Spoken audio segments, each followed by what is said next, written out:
Sziasztok! Örülök, hogy itt vagytok, bárki is nézi, azaz egy ember is, ha nézi, akkor neked szia! Ez a videó most azért született meg, ez Jobbágy Istvánnak köszönhető egyébként, Pistinek, remélem utólagos engedelmeddel is, hogy szólíthatlak Pistinek, de hogy ez a videó most azért született meg, mert az elmúlt időszakban, a Szinkronban vagyunk csoportban, Pisti olyan munkáimat, nem az én munkáimat, de olyan munkákat kezdett el megosztani a csoportban, amihez nekem is közöm volt, és olyan csodálatos emlékek jöttek fel, hogy ez valami elképesztő.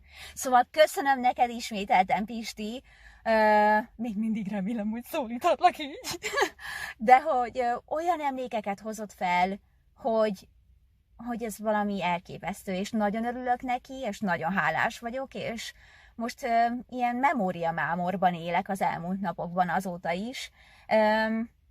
Úgyhogy úgy döntöttem, hogy akit érdekel, nyilván azt fogja nézni, de hogy hozok most ilyen videókat, amiken így végig sétálunk pár olyan emlékemen, ami a szinkronhoz kapcsolatos.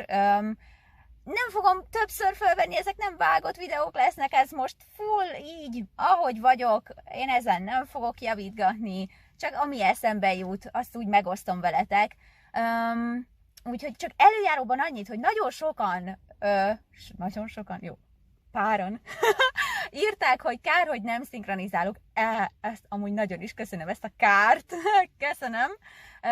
Szóval, hogy nem szinkronizálok, de szinkronizálok, sosem hagytam abba, nagyon büszke vagyok, én már 24 éve, tudom, mindig lesznek nálam nagyobbak és jobbak, és olyanok, akik régebb óta szinkronizálnak, de a 24 évemre nagyon-nagyon büszke vagyok, és nagyon élvezem, nagyon imádom, és sosem hagytam abba, csak azért, mert nem Magyarországon élek. Még nem hagytam abba a szinkronizálást. Én amikor kiköltöztünk Angliába, nem sokra rá megvettem a kis mikrofonomat, elkezdtem berendezni a kis stúdiómat, úgyhogy én otthon a házi stúdiómból bizony, hogy szerencsére nagyon sokat dolgozom. Nem olyan értelemben, mint amit ti gondolnátok, hogy az otthoni magyarországi sorozatokban vagy filmekben, de reklámokat igen. Lehet, hogy hallotok engem a reklámokban, csak fel sem ismertek. A Textavers reklám is ment nem olyan régen a tévében. Az Urutól is jön hamarosan egy reklám, úgyhogy ha szemfülesek vagytok, akkor felismertek benne. Szemfülesek, az nem jó. Hangfülesek, na jó, nem vagyok, azóta se lettem viccesebb. Na, a lényeg az, hogy én ezt sosem hagytam abba, nagyon sok mindent csinálok, csak nem vagyok egy olyan social media ember, aki ezt állandóan posztolgatja, illetve nekem a 90%-a a munkáimnak NDA-t kell aláírnom, ami azt jelenti, hogy én 1 vagy 2 évig nem beszélhetek erről.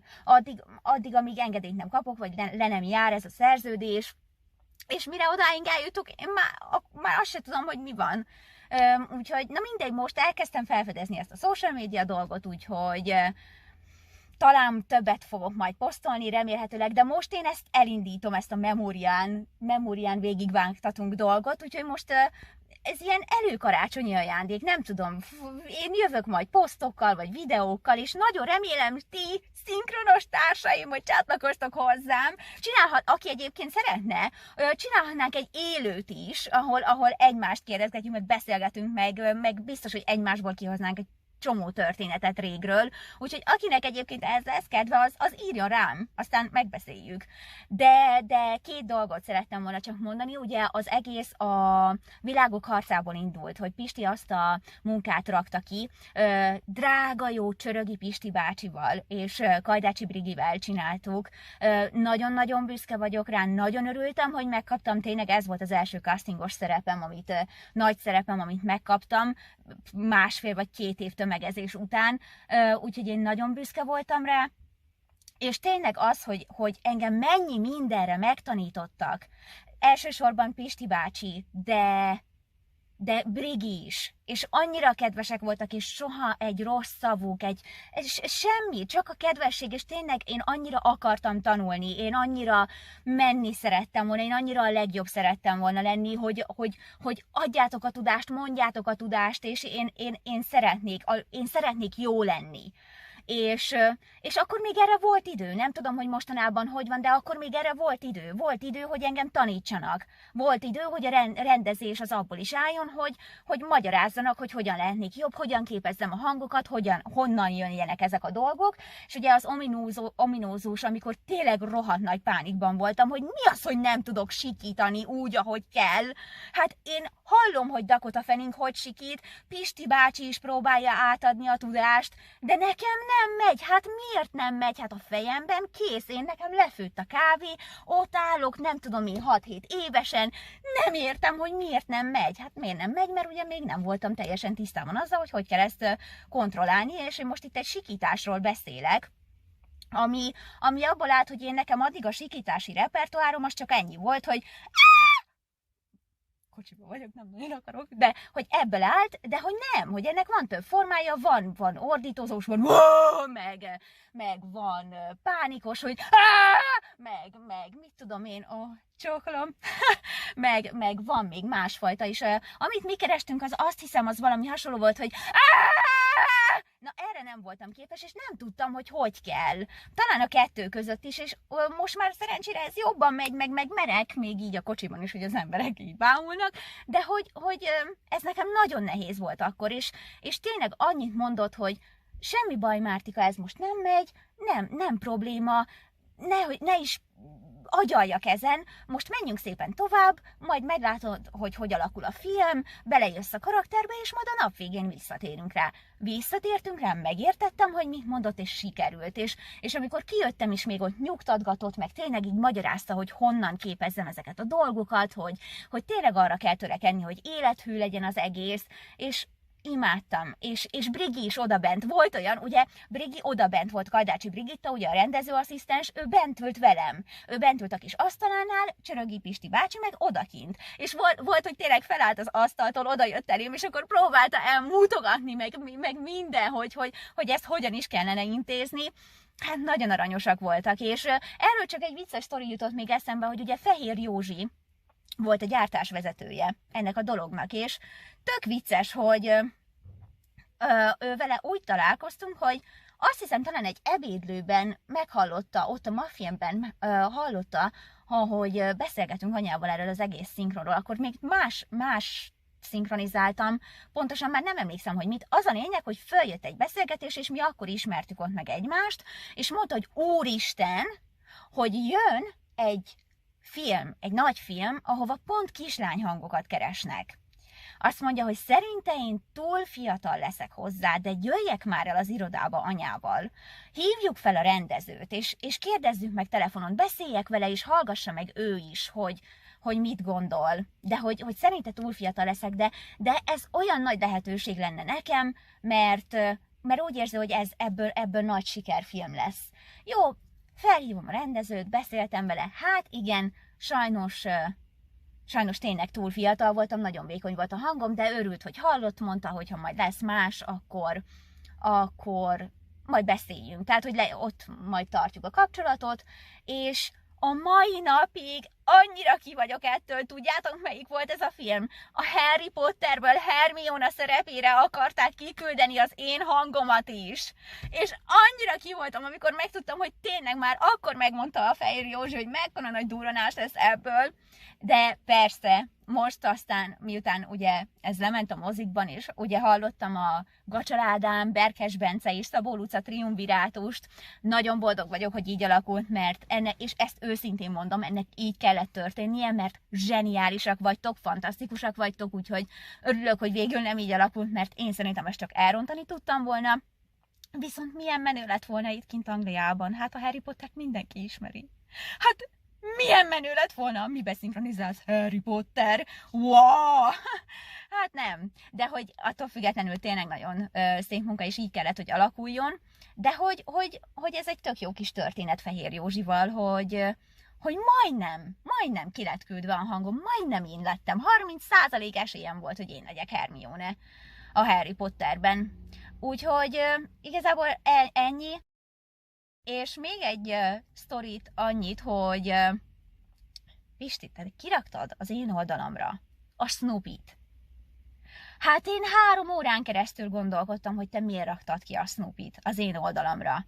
És szégyen szemre rá kellett keresnem az én nevemre, meg mellé kellett írnom, hogy Snoopy, és aztán láttam a Wikipédián, hogy én voltam a Snoopyban. Hát ezt nem akartam elhinni. Marci, ugye? És ott ültem, és ott szégyenkeztem, hogy ezt hogy felejthettem el. Hát voltam a Snoopyban. És aztán eszembe jutott, hogy mennyiszer mondják az emberek, hogy ebben vagy abban a sorozatban, nem feltétlenül nekem, de hallottam a nagy színészeket is odabent beszélni, hogy egy-egy sorozatról, vagy filmben, hogy hallották őket, és hogy rákérdeznek a rajongók, hogy érezte magát a szinkronizálás közben. És akkor én is néha úgy ülök, hogy cirip, hogy nem emlékszem. Basszus, nem emlékszem. Annyira ciki, de nem emlékszem arra a szerepre. És aztán kérdezik, és így van, aki rossz néven beszél, hogy nem lehet emlékezni. Hát, az sok év alatt annyi munkája van, hogyha szerencsés az ember, több ezer filmben megfordul, ha akár csak egy tekercsre, akár csak egy hangra, egy kiáltásra, egy szóra, nem mindig emlékszünk arra, hogy miben voltunk, és igen, fájó, meg rossz, mert nagyon szeretnék emlékezni mindegyikre, de van, amikor az ember nem tud, tehát nem tud. Néha azt se tudom, hogy mit tettem reggelire. De hogy nyilván ez sokkal fontosabb annál, de hogy... Szóval Pisti, ez az én emlékem arról, hogy azt se tudtam, hogy ebben voltam, úgyhogy én hálás vagyok, hogy ezt felhoztad, mert hogy ezt is ismerik idekint, úgyhogy legalább ez is egy olyan dolog, amivel tudok menőzni. És hát hálás vagyok. Én nem is tudtam, hogy én egy ilyen nagy dologban is szinkronizáltam, mint a Snoopy. Pláne, hogy az egyik kedvencem. Szóval ez nagyon gáz. Szóval ezt el akartam neked mondani, hogy ez a sztorim hozzá, hogy bizony nem mindig emlékszünk ám mindenre. És még kiraktad az apja lányát. Egyik legkedvesebb szerepem. És Rehorovszky Béla olyan aranyos volt, mert megjelentem, és ugye a legtöbbször, akkor még régen, ugye úgy kezdődik a nap, hogy elmondják a rendezők, hogy ki leszel, mi leszel, mit fogsz csinálni, miről szól a film, mit várnak ma tőled. És ez nekem egy olyan adrenalin, gyerekkoromban is akkora egy adrenalin, hogy úristen, szerepet kaptam, sokat beszélhetek, itt vagyok, egy ilyen rendező előtt állhatok, mint például Rehorovszky Béla is, aki mondja nekem és mesél, és bennem van az a pumpa, hogy igen, megcsinálom, jó leszek, én ezt akarom, az izgalom, hogy mi lesz ma, mit fogunk még csinálni, és az egyik legfantasztikusabb érzés, amikor egy rendező meséli neki a karakteredet. Úgyhogy ezt akartam elmondani, és a lényeg az volt, hogy ugye Crespo Rodrigo volt az én apukám benne, és ő már bent ült a stúdióban. És Crespo Rodrigo neve nekem már akkor sem volt ismeretlen, én tudtam, hogy ő ki, én már hallottam a hangját, és hát oké, hogy gyerek vagyok, de hát a szívem a nyakamban, a torkomban dobogott. Hát eleve Crespo Rodrigónak az vesse rám az első követ, aki nem mondja azt, hogy igazam van, de hát nem az egyik legszebb, legszexibb férfi hang a szakmában. Hát én már csak a hangjába gyerekként szerelmes voltam. És akkor bent ül, vele fogok dolgozni. Úristen! És így is volt, és bent ült, és megyek, bemutatkozom. Persze, csókolom, érted? Csókolom, mire megszólal, hogy na most ugye viccelsz velem. És bemutatkoztam, és ott álltam, és aztán a hangot archoz kötöd, és akkor látod, hogy milyen egy csodálatos ember, hogy olyan kedvesen fogadott ő is, hogy egy pillanatig nem fordult meg a fejében, hogy jaj, most egy kisgyerekkel kell dolgozni, vagy bármi ilyesmi, nem, gyere, csináljuk, hozzuk a kis dobogót, vagy sörösrekeszt, volt, hogy üres sörösrekesztre kellett állni, az volt a szintem elő.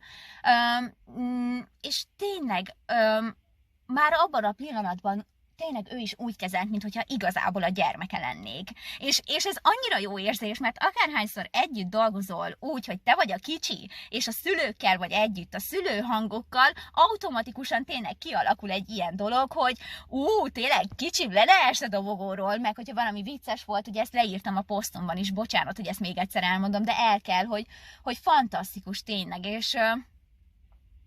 és annyira nagy megtiszteltetés volt, hogy bíztak bennem annyira, hogy összerakjanak egy felnőtt, fantasztikus színésszel, hogy együtt dolgozhatok vele, hogy megadták azt a bizalmat, hogy menni fog. Úgyhogy ezek az emlékek mindig csodálatosak, és hát zseniális volt. Úgyhogy egyébként ezt a filmet egyébként is nekem nagyon tetszik szerint. Meg is lepődtem, miután, jó, akkor még nem tudtam róla, de sokkal később talán, egyébként nem viccelek, szerintem pár éve, hogy megtudtam, hogy ki ez a film, és nem is gondoltam volna, hogy ez tőle jön, mert ez szerintem egy nagyon szép film. És hát nagyon megpróbáltam oda tenni magam, hogy a legjobbat kihozzam belőle, mert szerettem volna átadni mindent, amit ez a film tud nyújtani, úgyhogy előjáróban igazából ennyit. Nagyon sok minden mesélni való van most, de Pisti! Aj, de jó vagy, imádlak! És jövök még, ha érdekel valakit, néztek, ha nem, az se baj, legyetek hozzám kegyesek, kérlek, mert a szívemre veszek minden kommentet, de hogy csatlakozzatok hozzám, szinkronos társaim, meg csináljunk élőt, akinek van kedve, az írjon. És jövök még, mert rengeteg sztorim van, de már így is 16 perce beszélek, ami... Köszönöm, hogyha kitartottatok mellettem, és bocsánat az S betűkért, most nem a legtisztábbak, ezen a héten húzták a fogszabályzómat, úgyhogy, de hát köszönöm, de megyünk előre, meg extra duplán tart felvenni a dolgokat most, mert nagyon kell koncentrálnom, hogy jó legyen, de és köszönöm, aki meghallgatott.